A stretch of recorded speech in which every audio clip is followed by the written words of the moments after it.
Welcome to Politics Talk. We thank you for tuning us in today, this Wednesday, December 16th, 2020. This is 9 days before Christmas. Getting exciting. Not a snow falling like it's Christmas too, with that storm headed up to the northeast. So we thank you for tuning us in today. Our website is politicstalk.com. You can reach me at eric@politicstalk.com. Of course, we're on social media, Twitter, Instagram, and Facebook. Please click share, like, follow, comment. Please send this out to some friends, some family.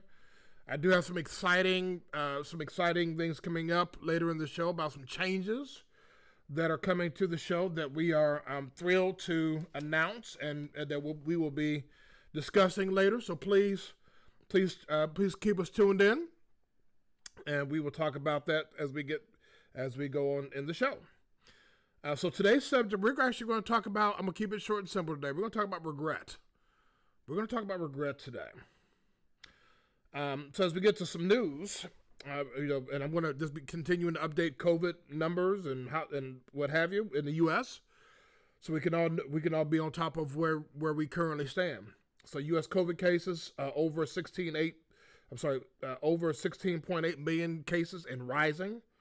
I think we're on track. I saw today that we're on track for upwards of 270,000 cases already today. Deaths of over 305,000 plus and rising.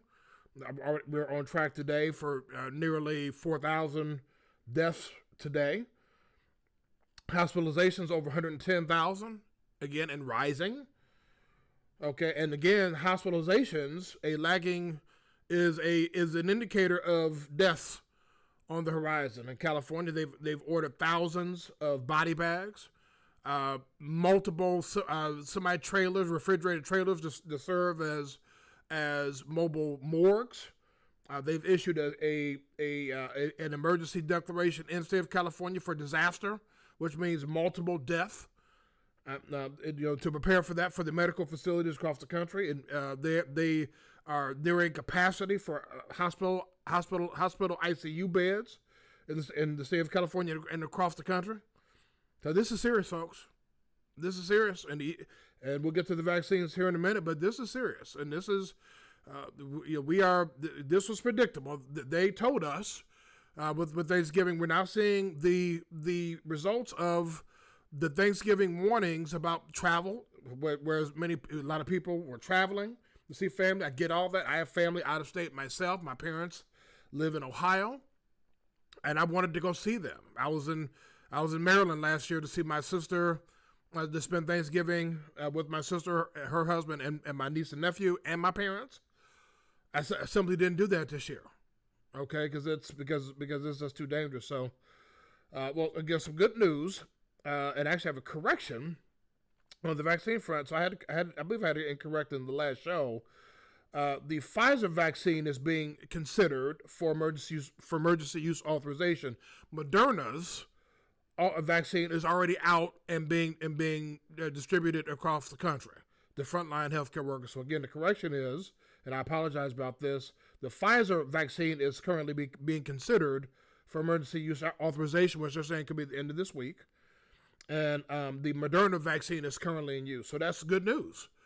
That does not mean that we can once you get a vaccine, that you can start to take your mask off. You can stop the social distancing. We still need to social distance, especially with Christmas and New Year's coming up. We still need to wear a mask. Okay, we still need to wash our hands thoroughly. Keep our hands, we need to stop still not touching our face. Okay, all those things still need to be done. They're saying that's upwards of 70% of the U.S. population. Okay, and there's about roughly 335 million people in this country. So we're talking about upwards of let's see. So a lot of people will have to get vaccinated. I'm trying to do the math. A lot of people would have to get vaccinated. Okay, for everything to work like it's supposed to. Because if we don't get at least 70% of people vaccinated over time, and it's going to take some time. okay, then basically there'll still be enough hosts in terms of people where COVID can still spread and cause destruction. So it's going to take some time. So let's still be responsible. Let's hang in there. Help us on the way. There's light at the end of the tunnel. In other news, Pete Buttigieg nominated for Secretary of Transportation. Joe Biden has promised that he would have a diverse cabinet, and this is Pete Buttigieg, of course, the former mayor of South Bend, Indiana, is the first LGBTQ cabinet person to be nominated for a cabinet position. So we're seeing Biden. We're seeing Biden come through with a diverse cabinet. So that's great to see. So especially as Joe Biden wants, as he moves into the White House in January, hopefully with a large infrastructure bill, that can put people back to work, and we can address some of the infrastructure in our country that's old and really needs to be updated. So we'll see how Pete Buttigieg handles upwards of a very large Department of Transportation in this country.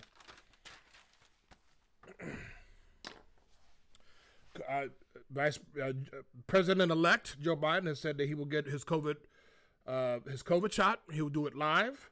And of course, let's go back to the vaccines for a moment. Remember that these vaccines, they're saying that you're going to need 2 shots, at least 3 weeks apart. Okay, the first shot is just a booster shot, and then the second shot is what really fortifies your immune system. Okay, so that is so it's going to take 2 shots. So it's going to take some time. So Joe Biden reports are that he's likely to get his shot near the first part of next week. We will see, and I would think that Vice President-elect Kamala Harris will do the same.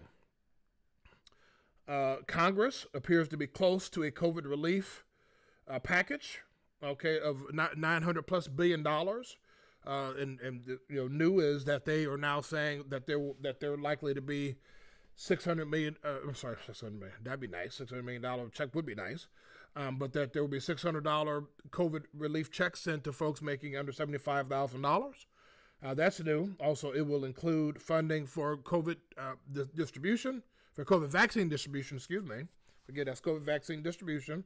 That there will be an extension of the unemployment, benefits for the pandemic emergency unemployment for folks like gig workers, like Lyft drivers, people who are self-employed, as well as further more monies for the PPP program for small businesses to receive funding. So all the reports are showing that they're really close. There seems to be a universal will for them to come together to get this done, which is great because there are a lot of people who are suffering. Of course, the eviction moratorium is set to run out here soon.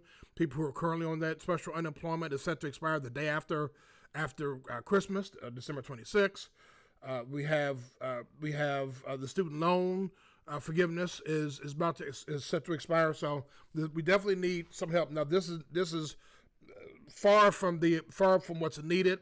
Some analysts, financial analysts, predict that we need upwards of $4 to $5 trillion in relief funds. But this will be a down payment, and hopefully when President Biden comes in office, they'll be able to take another shot at it. So it looks like there's some progress there. And Mitch McConnell, the Senate Republican leader, is saying that telling senators to prepare to stay in Washington for a vote this weekend. So that's good news there. So we'll have to keep our fingers crossed. As we go into some sports news, let's talk some college football. The Michigan Wolverines game scheduled for this weekend against Iowa has been canceled because of COVID problems with the Michigan program. And if we really want to go back to this, last weekend Michigan was supposed to play Ohio State. They didn't want to play Ohio State. They didn't, okay? And they likely didn't want to play Iowa. I mean, not saying that they don't have COVID cases. They do. But this is, and we certainly hope and pray that everyone gets well soon and gets better with the folks who have tested positive. or what have you in Michigan's program, and with all programs across the country. So last night, the College Football Top 25 show released their rankings. With one more ranking show to go this Sunday to determine the top 4 that will play in the college football playoff, which will be coming up here soon, as well as in the New Year's Six as well. So, I just want to go over the top 7 here, and I've some interesting observations here. So, at number 1, of course, Alabama, no surprise there. They're the prohibitive favorite to win it all. Number 2, you have Notre Dame. 3, Clemson. 4th is Ohio State. Texas A&M is 5th. Iowa State is 6th, and Florida 7th. So here's some observations. I was watching that show when I saw that Florida had only dropped 1 spot from last week after that horrendous loss to LSU because of the infamous shoe throwing incident by a Florida player. Composure, folks. Composure. Composure is everything. I've had some moments where I wasn't quite composed, so I get it. In a frustrating moment or exciting moment, we do something that we regret. So again, that's the name of our show today is regret. So Florida dropping 1 spot, it does raise some questions. If Florida, is able to somehow knock off Alabama in the SEC championship game this weekend, does that put Florida into the college football playoff? Because Alabama is in, no matter what. They're in, okay? And then also, does Notre Dame, okay? Let's say that Clemson beats Notre Dame. Now, unless it's an old-fashioned butt-whooping, it's likely that Notre Dame will make it in anyway because of their wins over North Carolina, who just throttled Miami, the University of Miami Hurricanes, and also their earlier win earlier in the season over Clemson. And then of course you have Ohio State and the Big Ten playing Northwestern. So, but here we have to sort of talk about this for a minute. So Cincinnati, there's all this talk that Cincinnati, undefeated Cincinnati, who is playing Louisiana, they're playing Tulsa in the American Athletic Conference championship game this weekend. Hopefully, with COVID going around like it is. But there's talk that why is and then Georgia is number 8. So there's talk that why is Cincinnati dropping, because they've had a couple games to be canceled because of COVID. Why is Cincinnati dropping, who's undefeated, and you have a 2-loss Florida team and a 2-loss Georgia team ahead of them? Well, here's why. Okay, let's face this. Okay, Cincinnati is having an amazing season. They have the 43rd ranked draft class or recruiting class in the country. It's been years since a school with a recruiting class that low across the country has won a national championship. Typically, that doesn't happen. And let's face it, when you are a Florida, you've played Texas A&M, and that was a loss. You've played LSU. You've played Georgia. You've played Tennessee. You've played these other Auburn. You've played these other teams. When you're playing 10 SEC games, that is of a higher value than Cincinnati. No disrespect to Cincinnati, who doesn't play that level of competition, and that you can call it unfair, but that's just a fact. And so here are the 3 things that I sort of consider when I look at even in a non-COVID year that I consider. I look at okay, what conference do you play in? Okay, which means who are you playing? Okay, so what conference are you in? Who did you play? And third, what do my eyeballs tell me? Okay, what do my eyeballs tell me? Okay, so you cannot you cannot tell me that if you look at Cincinnati playing, you put them on a field with Florida. Okay, what would that result be? It would likely be ridiculous early. Let's call it what it is. Okay, let's call that what it is. I remember a few years ago when Alabama played USC in the first game of the season, and remember USC, historic program, Alabama dropped 55 points on them and ran away with that game. So let's really, eye test says what it needs to say. Okay, so that's why Florida only dropped one spot. I was surprised when I first saw that, but that's why Florida only. And if the goal is to get the 4 best teams into the college football playoff, then the college football committee have it right. They have it right. Okay, and for those who say, "Oh, well, we should expand the college football playoff and have more teams," and nonsense. Let's be real about this. There's really only, even in the top 4, there's really only 3 teams that can really win it all. Really? Okay, really, when we're talking about the hoisting that championship trophy, really, it's really Alabama, Clemson, Ohio State. No offense to Notre Dame, but you had trouble with Clemson where Trevor Lawrence did not play. You're a good team, but let's face it. Let's call this. Let's stop this nonsense. Okay. So, of course, the college football playoff final announcement or final rankings will be this Sunday at noon, and so we will see what happens. If I was a betting man, which I'm not, I would say, let's assume a couple of things. Let's say, and then I didn't even talk about Iowa State, but let's say, for example, Alabama wins. Which let's go with the most likely scenarios. Let's say Alabama wins, they're in. Let's say Notre Dame loses to Clemson, but it's a close game. Both of those 2 teams are in. Let's say Ohio State wins and they win pretty convincingly, which that's likely to happen. Those are your top 4. They just are. Okay, let's just nothing to see here. Let's keep it moving. Okay, it's one thing to be a fan. It's another thing to be just a fan of a team. It's another thing to really be a fan of the game. I want to see the best teams play the best teams. I said a few years ago, and Deshaun Watson's last year at Clemson, and Alabama is one of my teams. I remember telling a friend of mine that I felt like Clemson was going to win that game, and sure enough, they did, even though I'm an Alabama fan. So I calls them like I sees them. Let's talk some NBA basketball. The Lakers versus Phoenix Suns preseason hoops tonight. LeBron James and Anthony Davis are scheduled to make their preseason debut. Okay, of course, Phoenix Suns they've added Chris Paul in the offseason to go with Devin Booker in the backfield, and of course they have DeAndre Ayton, the big man down low, and they have some other nice pieces on Phoenix. So Phoenix is an interesting team. So, but again, LeBron and AD returning to the lineup, the Lakers are favored to win it all. Now we know injuries. It's going to be a compressed season, what have you. But barring something crazy, the Lakers are likely to win this thing again, and that'll give LeBron number 5, on his way, to number 6, to maybe catch Michael Jordan. We'll see. So let's go to our sports highlight here.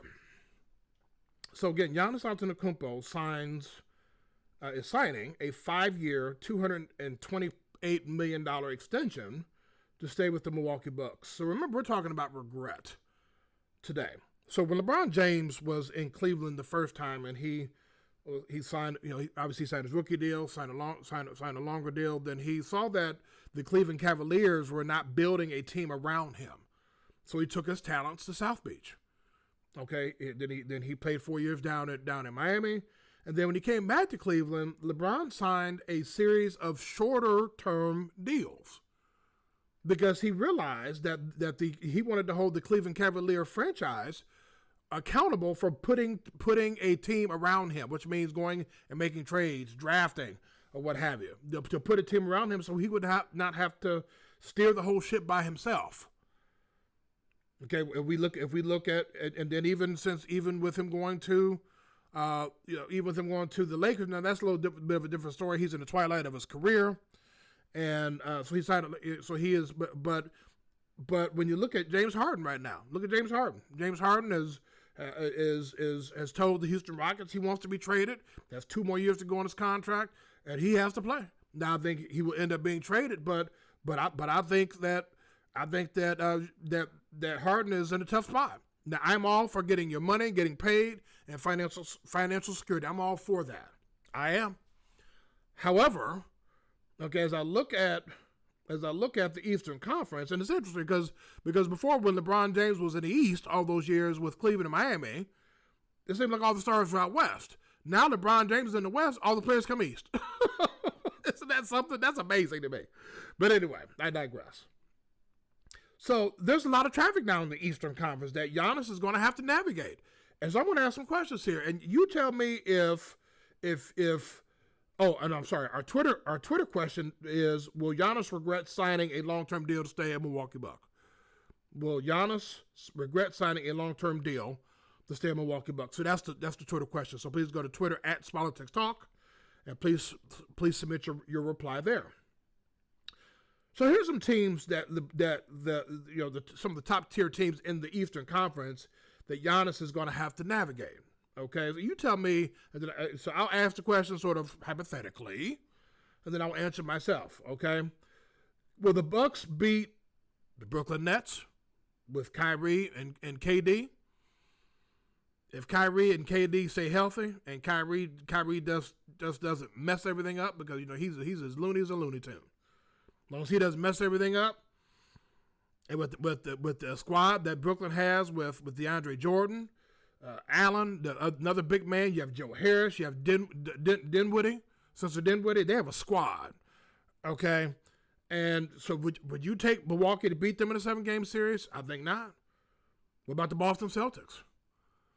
Boston Celtics, of course, with Jaylen Brown, Jason Tatum. Now, that'd be a pick'em series to me. Okay, but the Boston Celtics will give them all they can handle. What about the Miami Heat? Are you taking? I'm not taking Milwaukee to beat the Miami Heat. I'm just not doing it because they have Miami they have a team, and they're getting better. They're on the rise. Okay, and so I wouldn't take Milwaukee to beat Miami. What about the Philadelphia 76ers? Doc Rivers is the coach. Okay, and with Embiid and Simmons. So with all that traffic in the East, okay, over the next several years, what's the likelihood Giannis can break through all that? So if Giannis is gold, I commend him for getting his money. Okay, I don't know what his situation was growing up. I don't know what, so financial security obviously is vitally important. However, if Giannis strikes me as a type of player that wants to win a championship. So if that's his goal, has he put himself in the best possible position to do that? He could have gone to Golden State. I think that would have been another dynasty providing Clay and Steph, Clay Thompson and Steph Curry, because they're healthy. You put him with those snipers in Golden State in that offense with Steve Kerr, with that coach, that would have been amazing. Or maybe him maybe Giannis in Miami. Okay, to pair with Jimmy Butler and that culture down there. Okay, so and this and I guess it's sort of good that he's staying in Milwaukee, because let's face it, no free agents are going to Milwaukee. They just aren't. Okay, so but I will commend Milwaukee, because they're trying to put a team around him with Chris Middleton. They just went and got Drew Holiday, so should be interesting. So as we go to the intersection, remember again, our website is politicstalk.com. You can reach me at eric@politicstalk.com. We're on social media, Twitter, Instagram, Facebook. Again, please click share, like, follow. Tell some folks about us, especially as we'll be home more for the holidays and after the holidays because of COVID and winter, or what have you, sitting around with maybe something that you want to listen to or watch.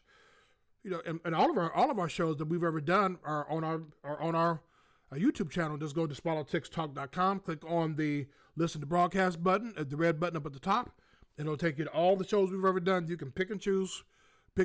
So please listen to our shows. We appreciate that. Send your comments as well.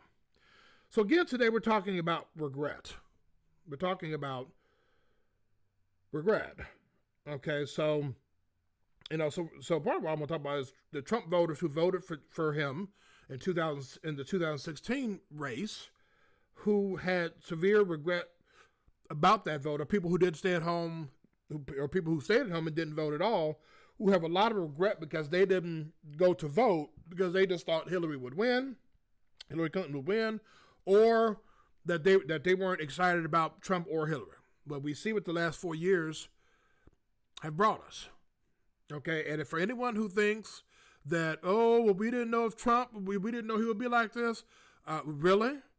Let's look at Trump's life. Okay, his personal life before he came to the White House has filed bankruptcy multiple times, has been divorced multiple times, has acknowledged sexually assaulting women, grabbing them by their private parts. He is a pathological liar. He has had people working from since he's been in the White House that have stood in the way of investigations. He has not released his tax returns, but but a lot of that was the way Trump was even before he came to office. He just had a bigger pulpit, bigger microphone to be able to run his mouth more. And let's face it, since he lost, he keeps taking that L on the forehead in terms of he lost in the election by several million votes, lost in the Electoral College, lost badly, now has lost in over 40 cases, court cases that have all been dismissed, most of them, or a lot of them, by Trump-appointed federal judges and even the Supreme Court, where he nominated 3 and put 3 judges on the Supreme Court. The Supreme Court didn't even hear any of those cases. Has been no election fraud. So we know. But people have regret that stay at home in 2016 that didn't vote for him. Oh, and by the way, presiding over a country with over 300,000 deaths from COVID. Okay, and so we're not surprised by this. And if you're surprised by that, then shame on you.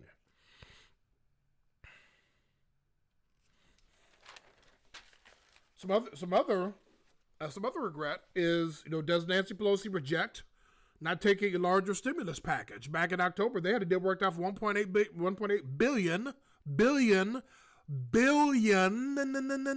B with a B that she rejected. Now, true, she was trying to work in the spirit of she came down for over $3 trillion, but does she regret? I wonder if she said that she doesn't. Really?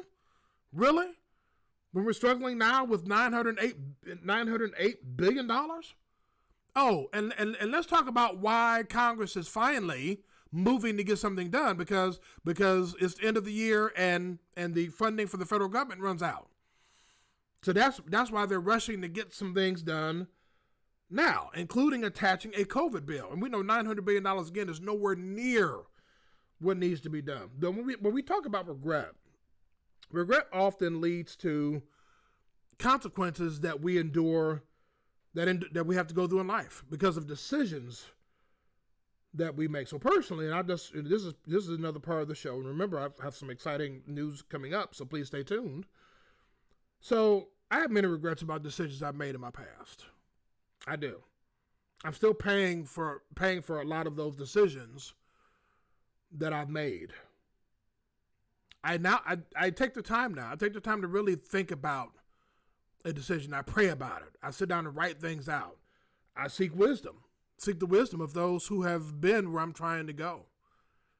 And I often and I know it's impossible. I'm not saying let's have perfect, it's impossible to have perfect 2020 vision going into a situation, but I do take the time to really think about things, okay, and really think about how my decision will affect other people. Okay, so it's so when we talk about regrets, will Giannis regret this decision to sign a long-term deal to stay in Milwaukee? That's to be determined. But I think we can all say that for those who voted for Trump in 2016 and those that stayed home in 2016 and didn't vote, or what have you, because of how they felt about the candidates, we're now seeing the consequences of that regret of allowing someone to get in office who has wrecked our country. He's too cowardly since he's lost, too cowardly to do his job in the last just under 5 weeks, absent from in terms of the COVID task force. The COVID distribution is largely functioning and going forward without anything he did. So regret. Remember, there are consequences to decisions that we make, and regret comes along with that if we make decisions that are not thought out decisions. And there are also positive consequences from decisions that we make where we don't have regret. But there's also regret of just maybe not doing some things. I wish I would have played football years ago when I was in high school. I saw all the players running around in practice. I saw the coach, because I could see it right from my backyard. I'll see the coach, those players practicing in the mud, and they've been practicing, and I hear the coach yelling at them, and then afterwards they're running very slowly and being yelled at for not running fast enough when they're dead tired, and I'm like, man, I'm good on that, but I wish I had played. I wish, so regret, but let's live life to the fullest, so we don't have those regrets. But let's also think about things we're doing so we can make good decisions. As we moved to the How Would You Feel Humanity part of the show. So actually today is a little different because I'm actually going to encourage and challenge us.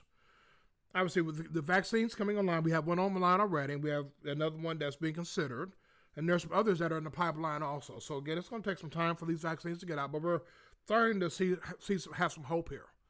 That we're starting to get to the end of this awful pandemic, again, that could have been prevented. It could have been mitigated to a large degree. So what I would say is, let's love each other, during this holiday season. Okay, with Christmas and New Year's, obviously we just celebrated Thanksgiving. Let's take the time, and I have to admit, I walked in the post office the other day to send something off and saw someone wearing a mask and had some negative thoughts, and I had to really examine myself. Okay, let's be supportive of each other. Let's be tolerant of each other. Let's help to restore and rebuild from all the damage that has been done over the past 4 years. We're in a difficult spot with COVID, with the economic effects of COVID.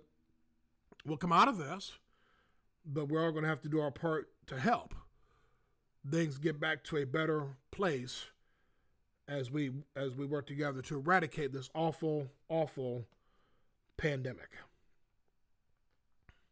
So I want to get to a couple of announcements here, and then we'll conclude. So this will, in light of Christmas and New Year's coming up next couple of weeks, this will be our last show until January 18th of 2021. So we're going to take some time off.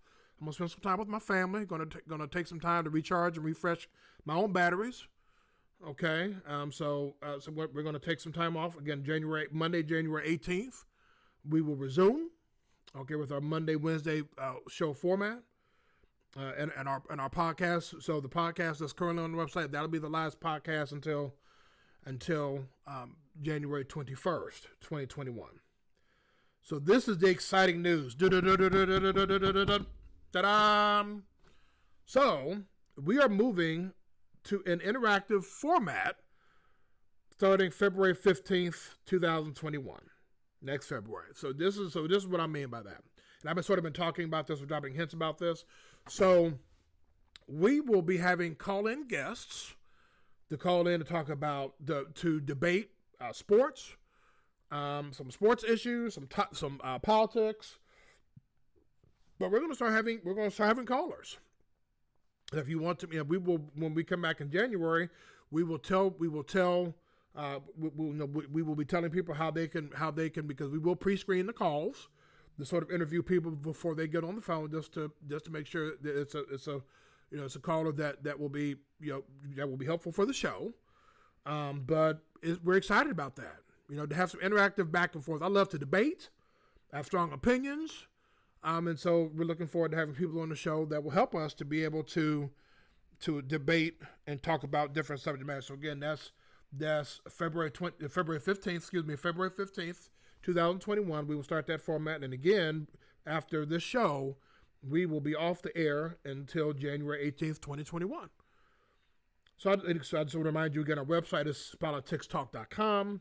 We got Eric at politicstalk.com. Again, we're on social media, Twitter, Instagram, Facebook. Please click share, like, follow, comment. And remember our Twitter question, will Giannis regret signing a long-term extension to stay in Milwaukee for the next 5 years? So please go to Twitter and respond to that poll question. So as I sign off for the last time in 2020, and we will see you in 2021, I just want to wish everyone a Merry Christmas, Happy New Year.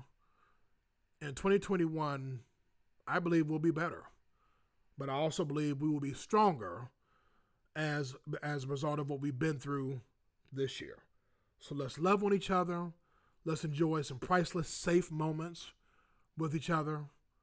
And let's work to rebuild and repair our country, our society, and our neighborhood. I love you all. God bless you.